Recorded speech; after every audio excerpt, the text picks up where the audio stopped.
নাহমাদু রাসূলুল কারীম আম্মা বাদ আউযু বিল্লাহি মিনাশ শাইতানির রাজিম বিসমিল্লাহির রহমানির রহিম।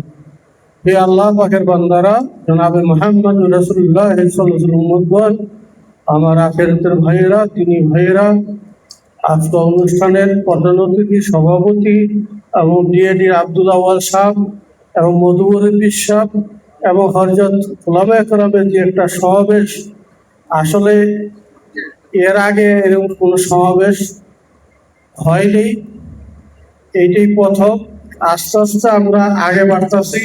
আর বেদাতরাও সতর্ক হয়ে যান যে ইনশাল্লাহ যা করছে তোমাকে সময় দিতেছে, সুযোগ দিতেছি এবং ভালো হওয়ার, এইটাই আমাদের আশা প্রত্যাশা।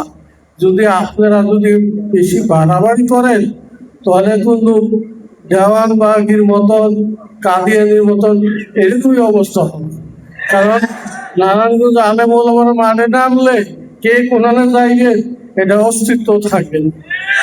আমি প্রশাসনকে আহ্বান করেছি যে যত 10ই মুহররম যেন তারা রাস্তাঘাট, তারা করুক তাদের অনুষ্ঠান, তাদের সীমিত জায়গার ভিতরে করুক।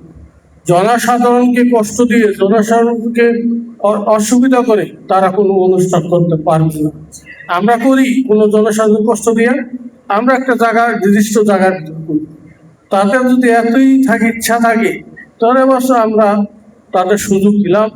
এবারের মতন সামনে থেকে আমাদের হযরত উলামায়ে কেরাম যে পরামর্শ দিবে, যে নির্দেশনা করবে, এই নির্দেশ মতন আপনারা কাজ করবেন।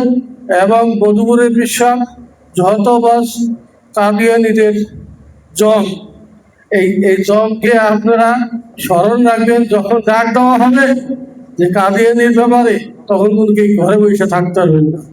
কাফের কাফের, কাদিয়ানীরা কাফের, এতে কোনো কি সন্দেহ আছে? আসসালামু আলাইকুম ওয়া রাহমাতুল্লাহি ওয়া বারাকাতুহু।